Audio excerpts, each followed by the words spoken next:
What's going on, Creekmore crew? Today is November the 4th, Monday, 2019. Today's video topic is going to be, what will your local police do after SHTF? But first, if you're new here and you want to learn how to live better, live cheaper, and survive when things get tough, then be sure to subscribe and turn on notifications to be notified each time that I upload a new video. Now, before we get this video started, it should be noted that I'm in no way anti-police or anti-cop or anti-authority or anything like that. But I do understand human nature. And if you understand human nature, then it's easy to see and predict what people will do in times of distress and after a disaster. You can look at other countries and see what police do after a disaster. You can look at our own country. Remember, after Hurricane Katrina, we had police officers after Hurricane Katrina that were actually looting themselves. So it's easy to see sort of what police will do, but the question is, what will your local police do after the shit hits the fan, or SHTF event? I'm sure after a short-term event, the police will be very helpful. They will take care of people. They will try to do their best to keep order. But the big question that we have to ask is, what will they do after a long-term disaster, or during a long-term disaster? Especially if it's a nationwide or worldwide type disaster. What will they do? They'll act a whole lot differently if it's a long-term disaster or, say, nationwide than they would if it's a local, short-term type disaster, say like after a tornado or something like that comes through, or a big severe snowstorm or power outage that you know is going to be fixed in a reasonable amount of time. But what would they do after a long-term disaster where the power grid is down for 3-6 months or more, or even a year, or even permanently? What will they do? How will they react? If you look at human nature, then it's sort of easy to know what they will do. But the first thing you have to ask is, will they abandon their jobs? I don't think they will in the short term at all, but they might, if it goes on for, say, a year or more, some might abandon their jobs. But if their job is somehow paying them somehow after getting payback for staying in their positions, then they're not going to abandon their job. They'll stay right there in that job as long as they can get some sort of payback, be it payback for in cash. Cash might not be worth anything, but they may be getting paid back in gold. They might be getting paid back in supplies. They might be getting paid back in gear or something like that, And their position will allow them to be in a position to take from others. So that's the next question. Will they take from others? It's well known that most police officers, again, I'm not anti-police, I'm just being realistic and know human nature. If you look at history, look at things that's happened, then you can see what they do. And it's well known that police officers have sort of a gang mentality. It is, when, say there's several police officers around and there's some suspect, and one police officer starts shooting. They all open up. They all start shooting. Even though these other ones might not even know why they're shooting for. This one over here, he started shooting, so they all start shooting. They have a gang mentality, and they back each other up. The brotherhood in blue and things like that we've all heard before. They back each other up. They support each other, and so they have sort of a gang mentality. So they're not really any better in that respect than, say, the Crips or Bloods. They have the gang mentality. It is they have the mentality that it's them against everyone else. They are somehow, a lot of them, not all of them, but a lot of them have a mentality that they are somehow above everyone else, and everyone else sort of works for them, and they are the boss of everyone else. They are the authority. So during a long-term disaster, they're going to still have that gang mentality, and they will band together even more, I think. And they will use their resources and their positions, I think, too. If they know, they know that you're a prepper, and they know that you have supplies and gear in your house, you have guns, you have weapons, you have food, you have water, you have everything that they need.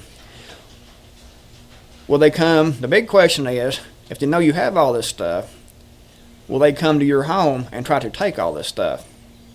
And I think they will. If they know you have everything in your home, if they know you're stocked up, and it's a long-term disaster, then they may, with their gang, the police department, their gang mentality, they're armed, they have the authority of the state behind them, So they will, in my opinion, if they know you have something, it's a long-term and it's a long-term grid down situation, they will come to your home, your retreat, and try to take what you have. I don't think they will do this after a short term or during a short-term disaster, where they know that things come back to normal in a week or two. But if it's a long-term disaster, so like I said, 2, 3, 4, 6 months to a year, or even permanently, and they know you have supplies, gear, food, water, ammunition, they will come and try to take it.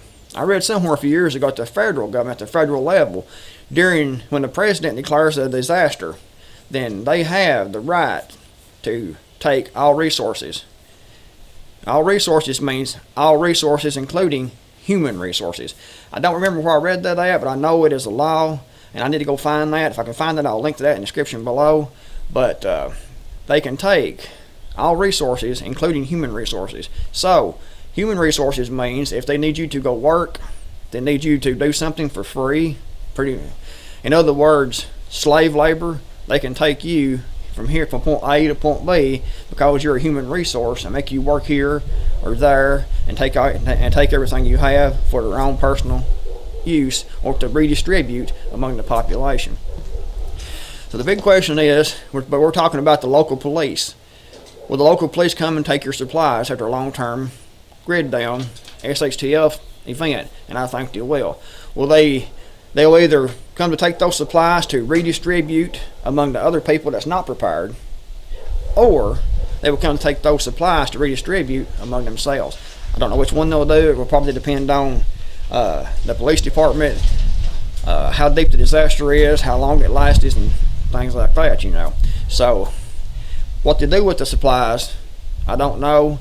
Like I said, it would depend probably on who's in charge of them, where you're at, and how long the disaster lasts, what type of disaster it is. But they will either come and take your supplies and your gear to redistribute among the other citizens, the people that ain't done crap, the people that's not prepared, or they will come and take your supplies to redistribute among themselves. And that's one way that they will get paid, because they'll have their gang, and they can come and rob other people that is actually prepared and has resources, and they can rob other people with their gang and take what they have and redistribute it among themselves and their families. And I see that happening, especially if it's a really long term, say 3, 6 months to a year or more, or longer event. Then they will come in if they know. Say it's 6 months it's 6 months after the main event happens, and the power grid is still down, and no one knows when it's coming back on. And they find out after 6 months that you have supplies and gear.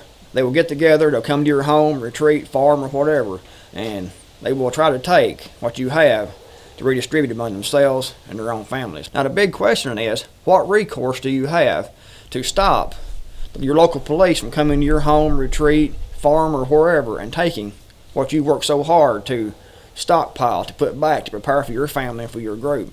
What recourse do you have? You actually only have 2 actions that you can take.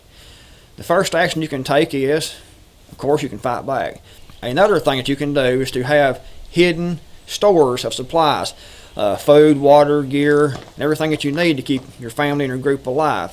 You can have those hidden on your own property, at your own homestead, or your retreat or farm, or whatever you want to call it. But it better be hidden really well, because they will search, they will look. If it's not hidden really well, they will find what you have put back.